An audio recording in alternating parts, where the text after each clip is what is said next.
আসসালামু আলাইকুম। সবাই কেমন আছেন? আমি আলহামদুলিল্লাহ ভালোই আছি। আজকে আমি আপনাদের সাথে শেয়ার করব যে আমি সজনে পাতা কীভাবে ভাজি করলাম। তো প্রথমে আমি পাতাটা ছুলে নিছি একটা একটা করে, তারপরে আমি পাতাটা ধুয়ে নিছি। আর এই পাতাটা আমি কিনে নিয়ে আসছি বাজার থেকে। ঢাকা শহরে তো কিনা ছাড়া পাওয়া যায় না, গ্রামের বাড়িতে তো গাছ থাকে, গাছের থেকে নিয়ে রান্না করা যায়।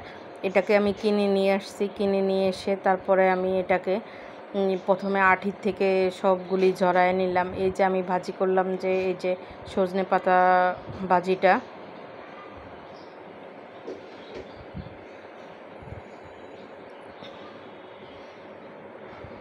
এই যে সজনে পাতার আঁটিটা, এটার থেকে আমি সবগুলি যে ছিঁড়ে ছিঁড়ে নিছি। নিয়ে তারপর আমি এগুলিকে ধুয়ে নিছি সুন্দরভাবে। এই যে এগুলিকে আমি ধুয়ে নিছি। ধুয়ে আমি একটি ছালনিতে পানি ঝরাইতে দিছি। এই সজনা পাতাটা আমি খুবই পছন্দ করি। এই সজনা পাতা হলে আর কিছুই লাগে না। সজনা পাতা ভাজিটা খুবই ভালো লাগে, এটার ভর্তাও অনেক ভালো লাগে। একটি ফ্রাই প্যানে আমি পেঁয়াজ কুচি দিলাম আর রসুন কুচি দিয়ে দিলাম।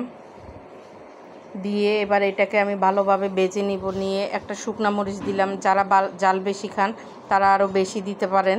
আমি একটা শুকনো মরিচ দিলাম, আমরা জাল কম খাই। তারপরে এটাকে ভাজি করার পরে তারপর আমি এটাতে কাঁচামরিচ দিয়ে দিব।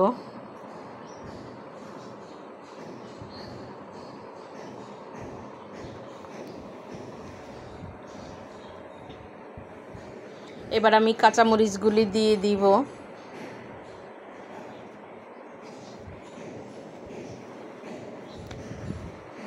এই কাঁচামরিচটা ভাজা হওয়ার পরে তারপরে আমি এই যে সজনে পাতাটা দিয়ে দিলাম।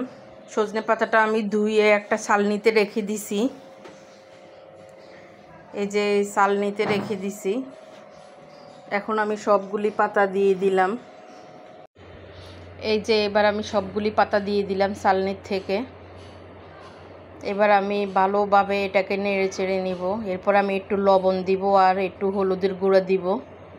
দিয়ে এটাকে ভালোভাবে আমি নেড়ে চেড়ে এটাকে ভাজি করব।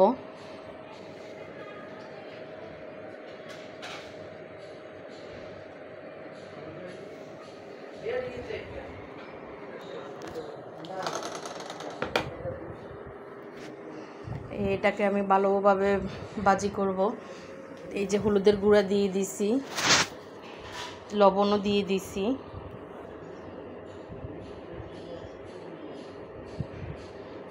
এবারে এটাকে আমি হওয়া অবধি ভাজি করব।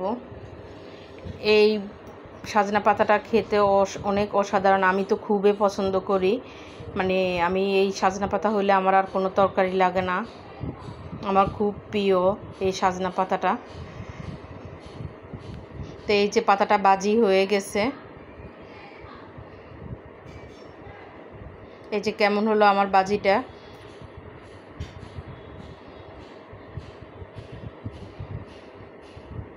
এই যে পাতাটা ভাজি হয়ে গেছে। এবার আমি একটি ডিশের মধ্যে এগুলিকে নিয়ে নিব, এই পাতাগুলি।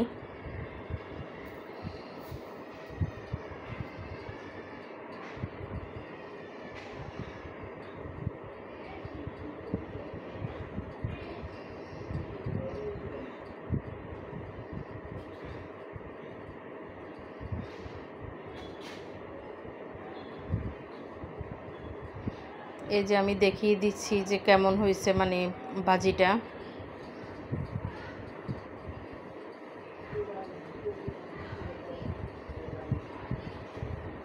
এই যে এবার একটা ডিশে আমি এগুলি নিয়ে নিব। সবাই ভালো থাকবেন, সুস্থ থাকবেন। আজকের মতো আল্লাহ হাফেজ। আর আমার ইউটিউব চ্যানেলটা একটু সাবস্ক্রাইব করে দিবেন। আমার ইউটিউব চ্যানেলের নাম শাহানার রান্নাঘর। আল্লাহ হাফেজ।